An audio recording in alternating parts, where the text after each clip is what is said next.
ছোট পোশাক পরে অভিনয় করায় মারধর, শুটিং সেটে হিমের উপর হামলা। বিস্তারিত সব জানাবো, তবে তার আগে আপনি যদি আমাদের চ্যানেলে নতুন হয়ে থাকেন তাহলে আমাদের চ্যানেলটিকে সাবস্ক্রাইব করে আমাদের সঙ্গেই থাকুন। ধন্যবাদ।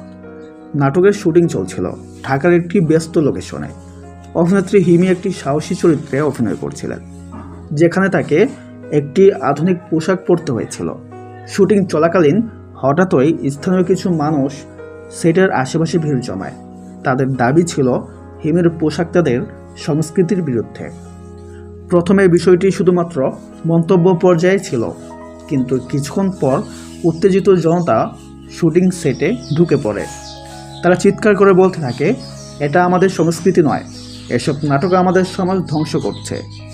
পরিস্থিতি এতটাই নিয়ন্ত্রণের বাইরে চলে যায় যে কিছু যুবক সরাসরি হিমের দিকে তেড়ে যায় এবং তাকে শারীরিকভাবে আক্রমণ করার চেষ্টা করে। নিরাপত্তা কর্মীরা দ্রুত ঘটনাস্থলে এসে হিমিকে উদ্ধার করে, কিন্তু ততক্ষণে তিনি ভয় পেয়ে কান্নায় ভেঙে পড়েন। ঘটনাটি এতটাই মারাত্মক ছিল যে পরিচালক সেটের কাজ বন্ধ করে দিতে বাধ্য হন।